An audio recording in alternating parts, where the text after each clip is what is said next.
Hello les planteurs! Et pour ce nouvel épisode, je vous ai préparé un petit hors-série, ouais, ça fait déjà un bail depuis le dernier.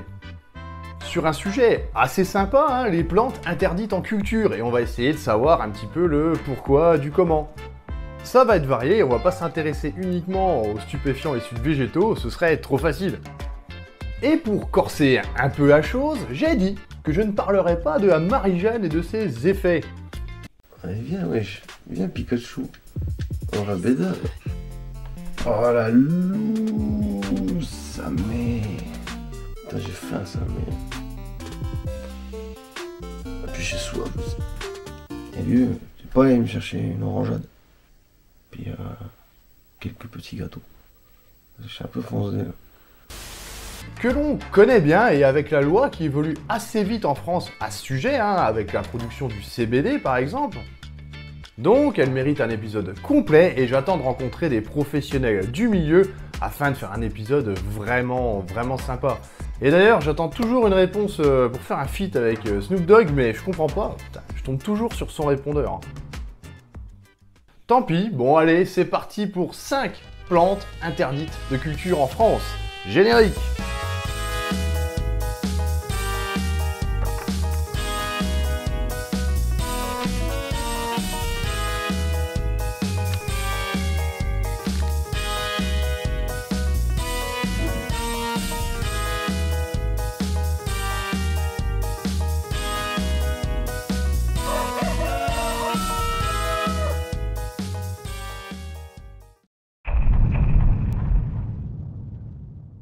Alors, on commence avec la plante de la cocaïna de Pablo Escobar. La plante dont on tire la fameuse cocaïne et ses effets plutôt prisés visiblement. Prisés dans le nez, jeu de mots. Au vu des chiffres de sa consommation mondiale.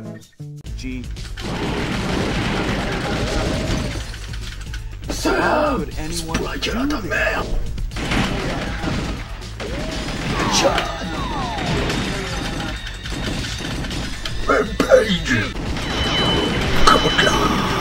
Mise en avant dans beaucoup de films cultes tels que Pulp Fiction, Les Affranchis ou Scarface, elle se trouvait aussi dans la première formule du Coca-Cola. Bon, plus maintenant évidemment.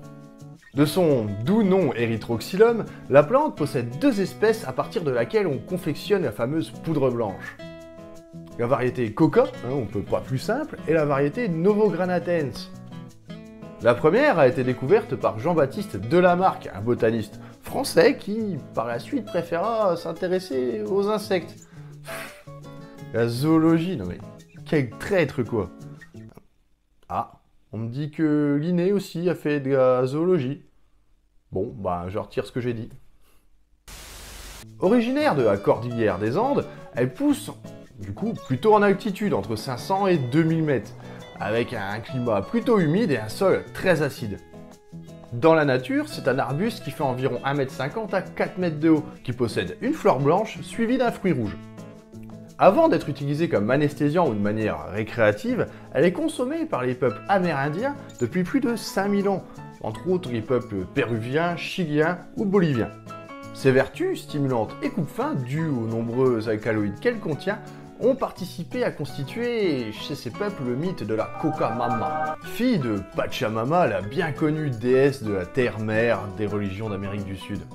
Et on ne parlera pas de Pablo, car à part la démocratiser et la produire en masse, botaniquement il n'a rien fait.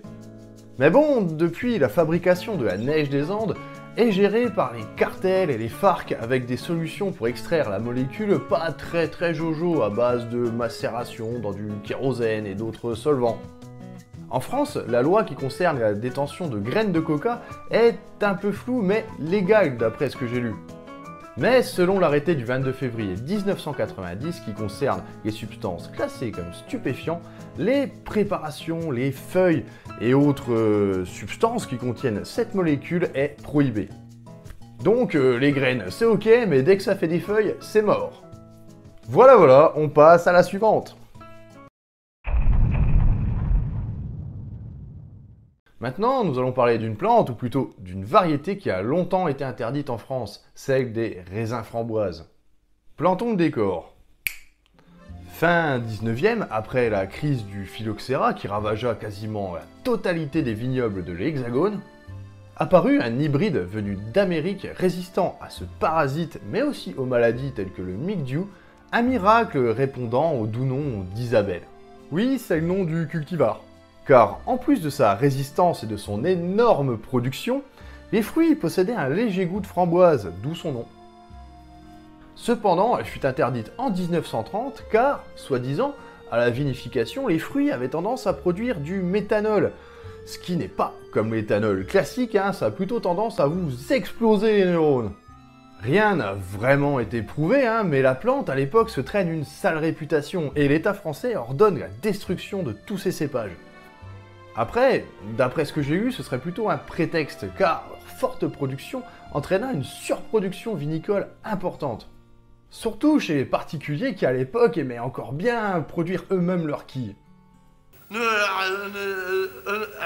nous, on a bu, les vignerons se sont dit, tiens, ça marche, ils ont produit des pinards, ça a fait de l'excédent, et puis depuis la guerre, nous, on picole pour éponger l'excédent, mon pote. Et donc, un problème économique. Face à cette destruction massive, on observa quand même quelques actes de résistance, surtout autour de la région niçoise, où on estimait qu'elle faisait clairement partie du terroir de la ville. Les habitants de Nice incitant la population à conserver leurs cèpes, voire même à en replanter, parce que déjà ils trouvaient ça très bon, mais aussi un peu pour emmerder les autorités. L'interdiction de ces fameuses vignes fut levée seulement en 2003. Et oui, c'est assez récent, et encore pas dans toute l'Europe. C'est assez absurde, sachant que d'autres plantes bien plus dangereuses sont tout à fait légales dans nos jardins. C'est le cas du pavot à opium, légal. C'est le cas aussi des daturas, qui entraînent tous les ans des faits divers bien glauques, mais légal.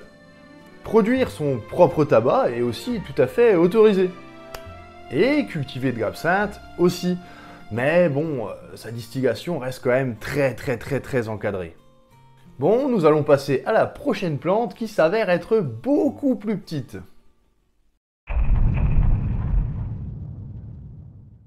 Cette petite plante que nous allons voir fait partie de la famille des cactées.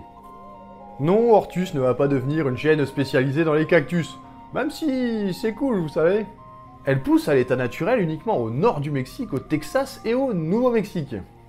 Ne dépassant guère la taille d'une balle de ping-pong, la plante possède une épaisse racine en forme de navet, un épiderme bleuté, mais pas d'aiguillon.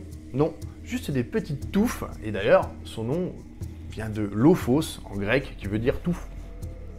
Vous allez me dire, il est tout mignon, mais dans ce petit cactus se trouve une des molécules hallucinogènes les plus puissantes du monde, la mescaline, qui a des effets...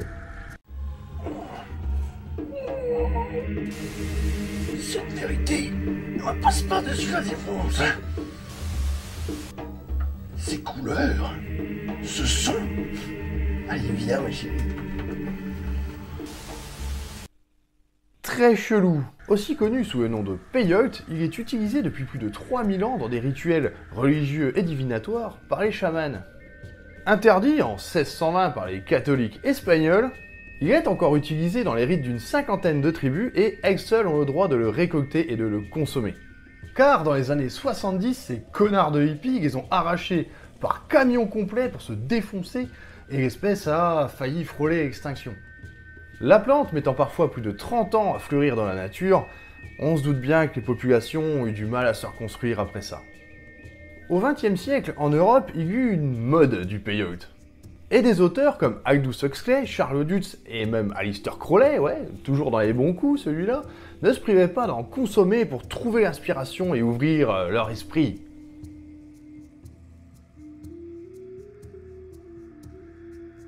La mescaline se trouve aussi en bonne concentration dans d'autres cactus, comme la torche péruvienne ou le San Pedro, mais qui eux, par contre, sont tout à fait légaux en France.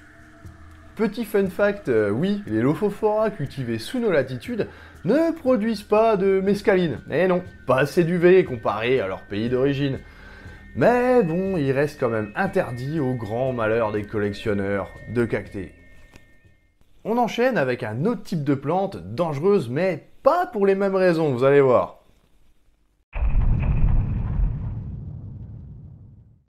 Ayant pourtant reçu en 1847 la médaille d'or de la société horticole d'Utrecht aux Pays-Bas, Zartek, la vie générale sur cette plante a depuis bien changé. Considérée comme l'une des pires plantes invasives de la planète, la renouée du Japon fait un peu cas d'école et pose de sérieux problèmes, surtout au niveau des berges. Sa forte végétation et sa grande taille prend le pas sur les autres espèces de végétaux indigènes. Les racines produisant une toxine qui empêche le développement des autres plantes. Environ moins 40% de présence d'amphibiens et de mammifères, mais aussi moins 30%, jusqu'à moins 30% de présence d'invertébrés aux endroits infestés.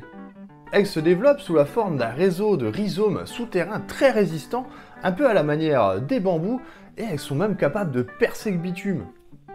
Introduite via la route de la soie dès le Moyen-Âge et utilisée comme plante fourragère, grâce à la biomasse qu'elle produit assez importante, elle a eu le temps de bien s'implanter avant qu'on se rende compte des problèmes qu'elle engendre. Sa reproduction peut se faire via la production de graines, mais cela reste assez rare. Dans nos climats, elles arrivent rarement à maturité avant l'arrivée des premiers froids, vu que sa floraison est de fin de saison. Mais par contre, la multiplication végétative, ça elle connaît. Un fragment de la taille d'un dé suffit à produire une nouvelle plante, alors je vous laisse imaginer le calvaire pour l'éradiquer. Malgré toutes les campagnes d'élimination menées en France via divers moyens, entre autres l'introduction de chèvres ou de moutons sur les parcelles envahies, ou la mettre en concurrence directe avec des plantes bien de chez nous telles que le saule blanc, avec une forte végétation lui aussi également, et ben les résultats sont pas ouf. Interdite de plantation dans beaucoup de pays d'Europe, en France, elle est quand même soumise à la loi des plantes invasives, mais c'est encore un peu obscur à son sujet. Cependant, vous ne la trouverez pas en jardinerie ou chez les pépiniéristes, et heureusement. Perso, je trouve qu'il y a encore pas mal de plantes vendues qui, selon moi, risquent de poser un problème à plus ou moins long terme. Je pense par exemple à l'arbre à papillons, qui envahit parfois des parcelles entières, mais aussi à la valériane, vous savez, et ces fleurs rouges-roses que l'on voit émerger un peu partout, au bord des trottoirs, tout ça. Et il y a une grande liste de ces espèces réglementées d'introduction et d'utilisation par le règlement européen. Je vous mets le lien dans la description si ça vous intéresse. Et on passe à la prochaine.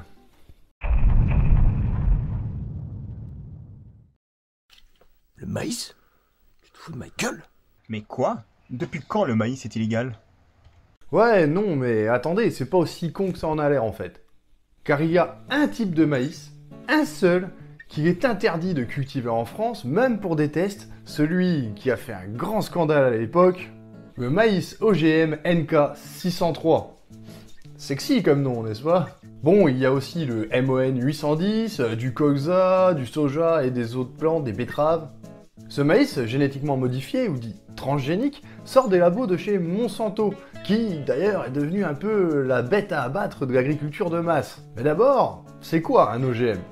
En gros, un OGM est un être vivant modifié génétiquement via des gènes étrangers afin d'en améliorer l'efficacité. Pour le cas des plantes, les rendre plus résistantes aux maladies, aux parasites, aux herbicides et aussi, pourquoi pas, réduire leur consommation en eau par exemple. Et dans le cas de celui-ci, la plante a été modifiée pour être résistante au glyphosate. Mais cette plante a pris un énorme tollé à sa mise en culture en France à cause d'une chose, les médias. Et je pense qu'on est tous d'accord pour dire que quand les médias généralistes relaient une information scientifique, bah c'est souvent mal foutu.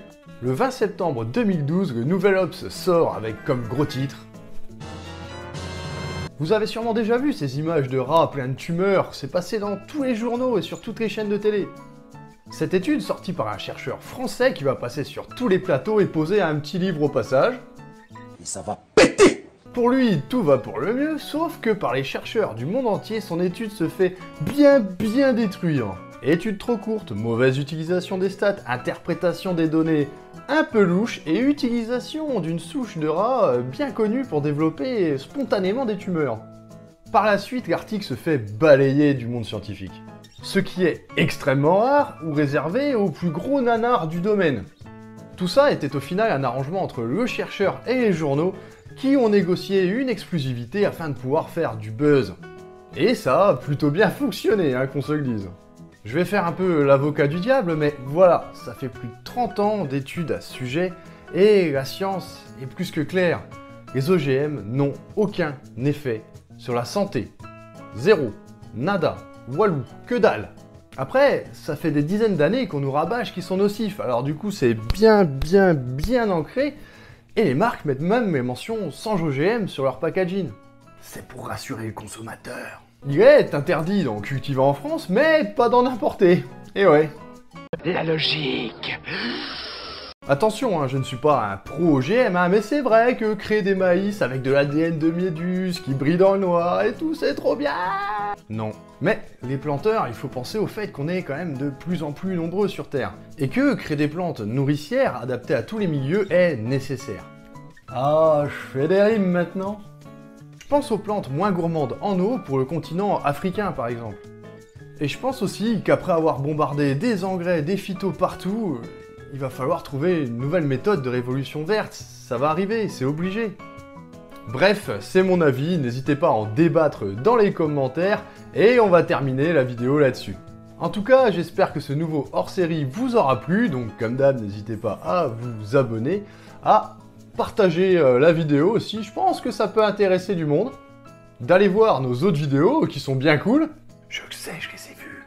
Les réseaux sociaux, tout ça, je vous mets pas mal d'articles dans la description avec lesquels je me suis inspiré pour faire cet épisode. Et on se retrouve bientôt les planteurs, n'hésitez pas à cultiver et à vous cultiver comme d'habitude. La bise, et à la prochaine!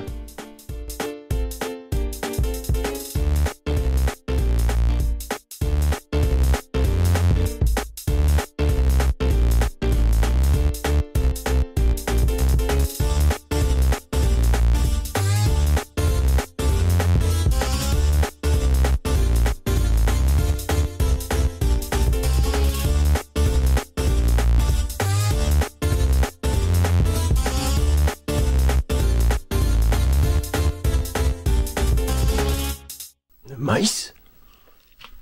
Ouah.